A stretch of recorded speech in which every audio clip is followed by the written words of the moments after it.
Hello, listeners, and welcome. 12-Sided Stories presents Otherworld London, an actual play RPG podcast that uses the 7th edition Call of Cthulhu system. We weave macabre, Gaslight-era tales of terror and suspense for your listening enjoyment. Our games are story-driven and rules-light. Now, our keeper for Otherworld London, Wes Otis.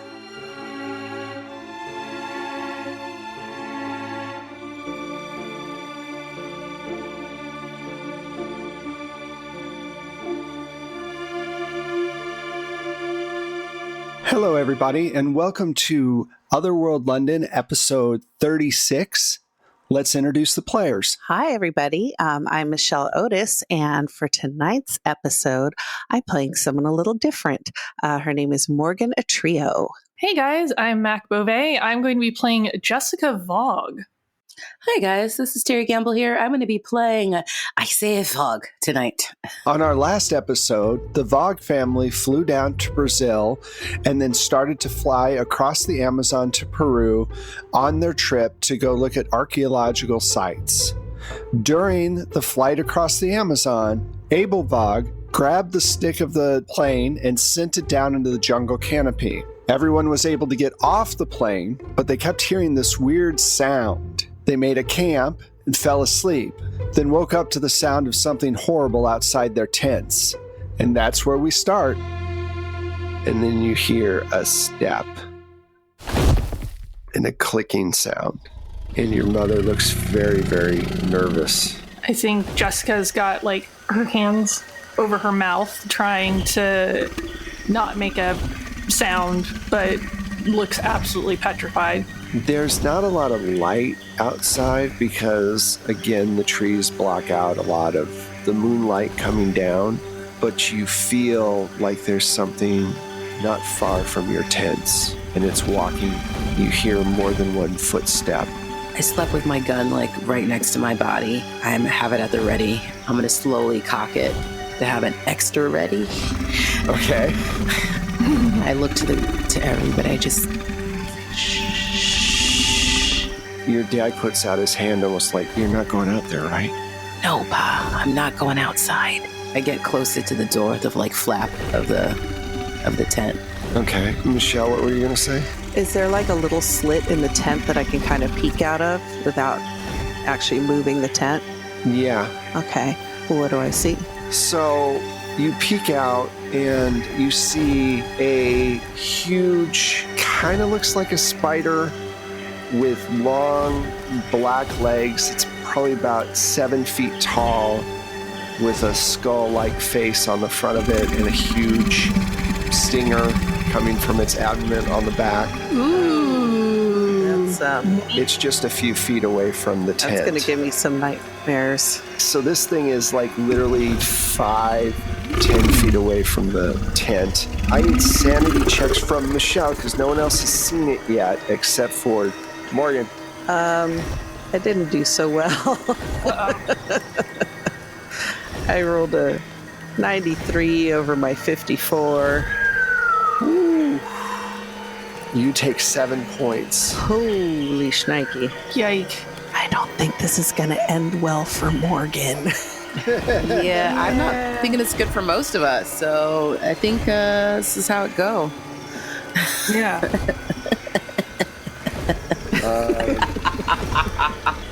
This is a Wes Otis game, right? You know that, right? So Totally. Things don't go well for people. All right. Yeah, I guess you're right. I was of course he's going to send us a creepy spider face thing. And I was like, into the spider face. Can you give me a 10-sided die roll, please, Michelle? Yeah, 4. Murders everyone else in the tent. The end. All right, so give me a percentile die roll. 42. The answer to everything. To everything. You start to smell the blood that's on everybody else, and even though everybody's bandaged up, you can see that they've got the dried blood going on their bandages, and you feel really ill all of a sudden. Uh-oh. You've got chemophobia, I believe. It's temporary. but you definitely are kind of freaking out because you smell it. But it does mean that you also are not yelling or screaming or running out into the thing. You're able to stay silent. I put my hand over my mouth and roll back into the tent and close my eyes. Okay. What do you guys do? Morgan, what was it? I just shake my head, no. You hear the footsteps getting closer to the tent. Morgan, how bad is it? Should I go out there? I shake my head, no. She can't talk right now. She's like, all right, so no. if we don't go out there, do I need to kill it? What the hell is it? Is it a monster? Is it what do you think it is? I say, it's the stuff of nightmares. It's a giant spider. Oh, for God's sakes. No, Isaiah, it's like 7 feet tall, and it's got a skull. Yeah, a 7-foot spider. Yeah, okay. Shh. Pa. Shh. What do you mean, shh? You hear it, it like walks right up to the tent, flaps as it hears the dulcet tones of Isaiah's voice. A 7-foot spider? Wafting over the air. Gotta be kidding me. Come on. Shh. Shh. What do you mean, shh? Shh. I put my hand over his mouth. I put my hand over his mouth. And then the tent flap gets pushed aside, and you see this skull face of the spider look into the tent.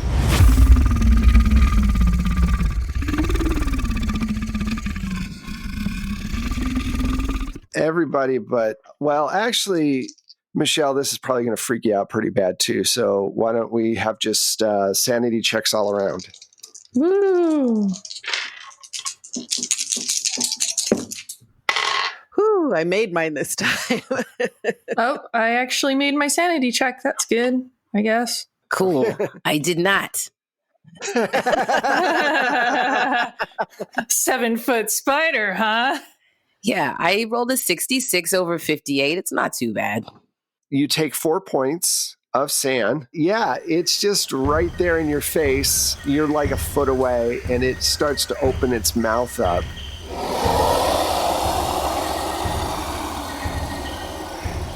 Isaiah, you're the closest to it, so how do you respond? I'm gonna shoot it. Okay, give me a roll. Didn't bring a pew-pew for nothing. All right, so I was supposed to roll at least a 40 is what it looks like, or underneath 40, but I rolled a little over. I rolled a 44, so just a little over. I wasn't trying to be hyperbolic or nothing. Okay, so you fire. You don't hit its face, but it's right there. It's point blank, so you probably hit like one of its mini arms. It just suddenly pulls and rips the tent open and lunges at you. Can you make a dodge roll for me? Yeah, that one I also did seem to fail. Okay. I got a 64 over 40. Yeah, it's definitely at this point that Jessica lets out a horrible scream. Okay. Your dad's been in this weird fog because of the concussion and this constant talk of where you're supposed to go. And it lunges forward and it's going to try to bite you. Let's see.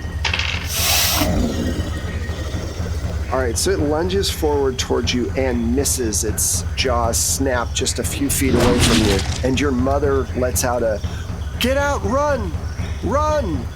and starts to motioning for you guys to go and to run away from this thing as it lets out this hideous guttural hissing sound. So we'll start with Isaiah because you're still the closest. What do you want to do? I'm going to try to shoot again, but I want to shoot it in its face or whatever kind of thing that is maybe its face. I don't know. Unclear. When I roll all the zeros, is that bad? Oh. Push it. Yeah. But I rolled all the zeros. That's got to be 0, right? Okay, just kidding. I can't re-roll it because it's a fail, right? Yeah, no, it's combat. You can't re-roll that stuff. Yeah, that's a shame because I rolled a 21 and that if I would have pushed it. If it had been like a 90 something, but it was 100. That's what I understand. And you roll all the zeros. Yes, all the zeros is 100. All the zeros is 100. So I get all the zeros. Am I trying to stay alive in this thing or am I going to die? Because I feel like I might die right now. all right, so you put the gun up and you pull the trigger, and suddenly nothing happens. It just jams, and this thing lunges forward and bites through your wrist over the entire barrel and bites your hand completely off. Holy shnikey.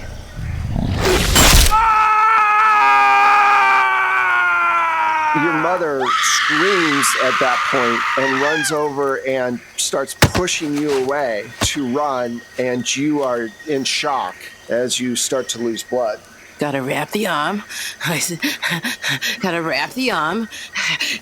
Okay. Can I try and help with bandaging this hand real quick? Just like emergency, just trying Emergency to stop triage? Yeah. Do we still have a fire? Oh, no. You guys were asleep, so you had put the fire out. Are there embers? There can still be embers. We'll say that. Take 6 points of damage, Terry. I grab him by the arm and run him to the fire and shove the stump in the embers, cauterizing it. Isaiah, make a sand roll for me for so many reasons. For so many reasons. I made it somehow. I do not know how. Yay. As a 44, Awesome. underneath 54, I don't know how. So you are able to steel yourself through the immense pain of losing a hand and getting it shoved into the embers of a fire. The fire was actually kind of soothing.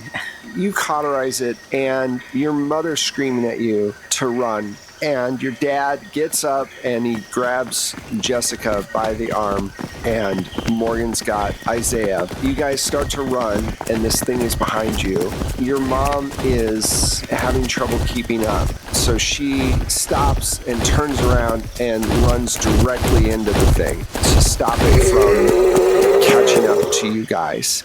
Ma, what the hell are you doing? Ma! No, Run! Mom! Oh, no. Get out! And you hear this horrible crunching sound as it tears through Naomi. Oh God, Mom! Oh, God. You're all crying as you run away.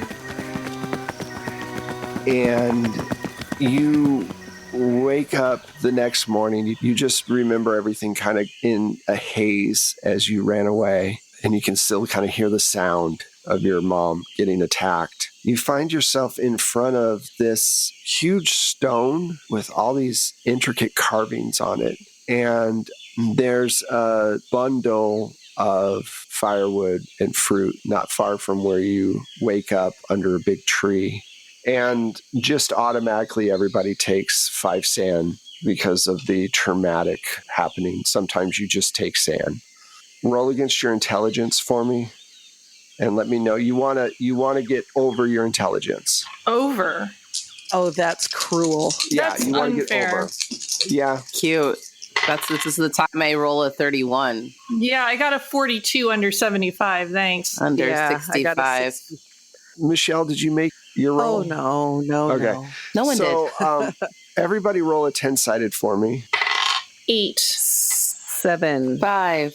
Okay, so who had 8? I did? You flee in a panic. You just start booking into the woods. Cool. You see the fruit and the thing, and you re-go everything that just happened in your mind, and you freak out and you're gone. You're just running to the woods. So, okay. Well, it's not that bad. Terry, what did you get? 5. You just start staring at this monolith with all the markings on it, and it's strange. It's as if it's saying something to you, and you feel indescribable pull towards it. Morgan, what did you roll? 7. You just kind of start rambling, talking incoherently. Let's see what happens to the dad. Isaiah, you're staring at this monolith and all of the different carvings, and you feel an urge to walk up to it, and you find a place towards the bottom where a human hand fits perfectly. And you can't help yourself but to put your hand into the impression.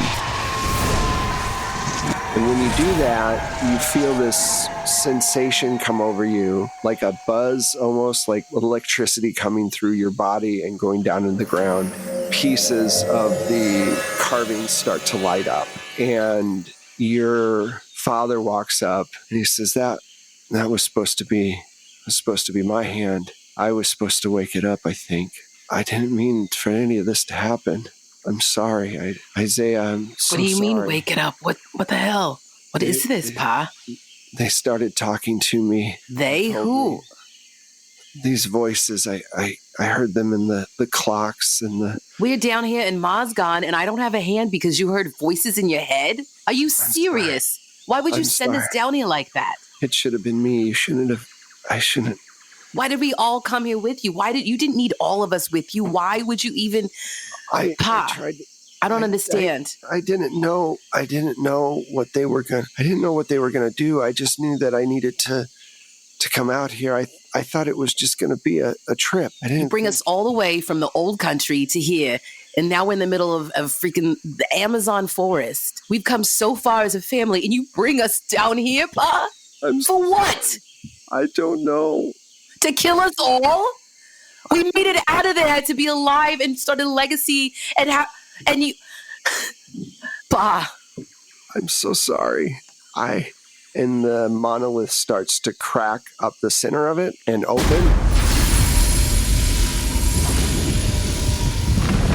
It wasn't supposed to be you. It wasn't. It shouldn't have been any of us, Pa. It shouldn't have even been you. What would Ma done without you? You would just come here alone. I don't know. What would I have done without you, Pa? I'm so sorry. I'm so sorry. He stumbles a few feet away as this thing cracks open in front of you.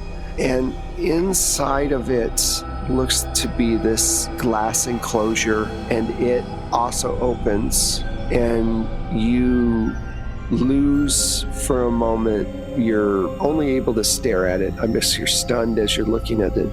And out from it is this huge, strange creature that has a cone-like body with 3 different heads on the top of it and these long tentacles coming out of the sides, almost like arms. And it reaches down, touches your face, and you suddenly are teleported through time. You see the Amazon when it was very young, when it was still in Pangea. You feel yourself moving through the universe.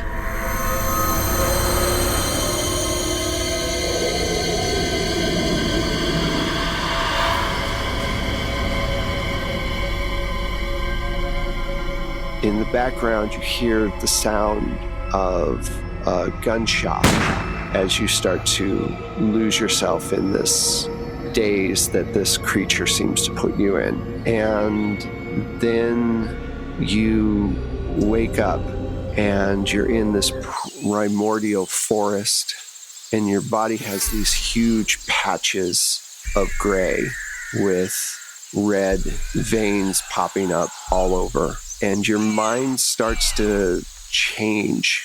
The memories of your family are slowly fading out. And what's replaced is this knowledge of time and what you need to do for the being that you freed from the monolith. Over the next, it could be several minutes or several hours, you're not sure, your body changes and you have these elongated fingers and these black eyes. And soon your mind completely transfers into an alien consciousness. And we'll get right back to you in a moment. So, Morgan, you wake up a few feet away from the monolith. And when you do, you see that huge cone-like creature, and it's got a tentacle on the shoulder of Isaiah, and his mouth is open and his eyes have light shining out of them, and you can see his skin changing color. I need you to make a sand check. Yeah, I think so. Oh no, it's 67 over my currently 42. Okay.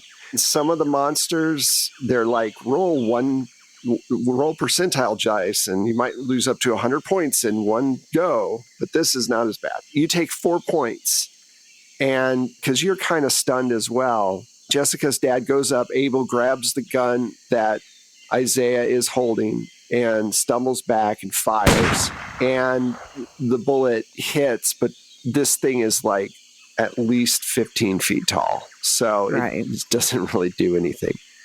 And he looks over at you and goes, just run. Just run. Am I able to have my faculties now? The gunshot helped focus your mind, so yes. Okay. I run in the direction Jessica ran Okay. because I figure if there's a chance of us getting out of here, it's together. As you're running away, Morgan, you hear a horrible sound of something happening to Abel. You can't be sure, but you know that it was probably some retaliation for the gunshot.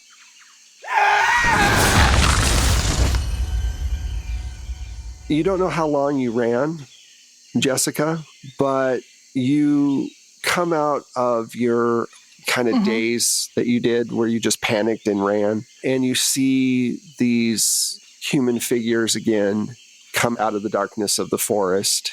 It's a group of 5 indigenous people of one of the tribes in the Amazon, and Morgan is with them. They don't speak your language, obviously, so they're just kind of gesturing for you to come with them, and they lead you to their village where they help you out, and they basically give you water and food. They try to talk to you a little bit, and you pick up a couple of words, but there's no way for you guys to really communicate in such a quick manner. But they help you out, and then they take you to the edge of the forest. Sure. And kind of point you in the direction of where you guys should go. Okay. And you make it out, and you make it back to the city that they point you towards, but you make it out of the woods. Later on, Dr. Vogue appears in the kitchen of his old family haunt, and all the clocks are surrounding him. No one's there yet, and his mind is very uniformed. It's in sync with time, like all different times throughout the universes. It's not human at all. And so Isaiah has basically transformed completely, and his hands regrown, and he's now serving his master. And he walks over to where the typewriter is, and he picks it up, and he opens a portal to the past, and he walks through. And that's where we're going to end it. Thanks. Cool. And Morgan ended up in a sanitarium. You guys actually survived, so technically you're our final girls. Lost. I hope you guys had fun. Yeah. We did. I did. Let's find out where everybody's at right now. We'll start with Terry. I'm in a dark place after that game today. Thanks, Wes. You can find me. It's all good. It's what I'm here for, really. Where you can find me on the internet at the Terry Gamble on Facebook, Twitter, Instagram, and at terrygamble.com. And you can find me on Tuesday nights at 8 o'clock Pacific time at Saving Throw Show, playing some Dungeons and Dragons, Salt Bay, Salt Marshy Pirate Adventure. You can find me on Mondays at Horror Movie Survival Guide, where I talk about scary movies each week. Got a great interview. There's some interviews that have just rolled out that I think are super great that I think people will enjoy. Just coming out this next week or whenever this airs, or will have just come out. We just did a interview with Suzanne Romero, George Romero's widow, and it's pretty awesome just to talk about her life and his foundation and then what they're up to and building his legacy. What else am I doing, Wes? I don't know. I think that's it for today. Hey guys, when I'm not chasing you through a dark forest, you can find me online as @strangelikeThat. That's the Instagram, the Twitters, and the Facebooks. You can also go to strangelikeThat.com to find my art, my shop, get a tarot reading, all that fun stuff.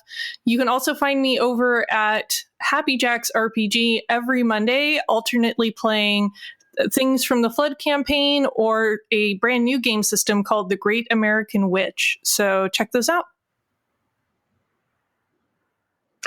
I'm Michelle Otis, and you can find me on the socials at Michulu. That's Michulhu. You can also find me on Saturday mornings in Return to the Spider-Verse. It's a live stream Masks RPG game, and it's hosted by It's Probably Okay on his Twitch channel. You can also find my music through Plate Mail Games on Drive-Thru RPG. And I am Wes Otis. You can find our podcast on Twitter at the number 12 and then Sided Stories, on our website, which is just 12sidedstories.com. And you can also back us on Patreon. At Patreon is just 12 Sided Stories as well. And or give us a shout out or a review. We really appreciate that. And like Michelle said, you can find the audio for your games on BattleBards or on Drive-Thru RPG. We really appreciate you listening. We hope you enjoyed it. And we will talk at you very soon. Thank you. Bye.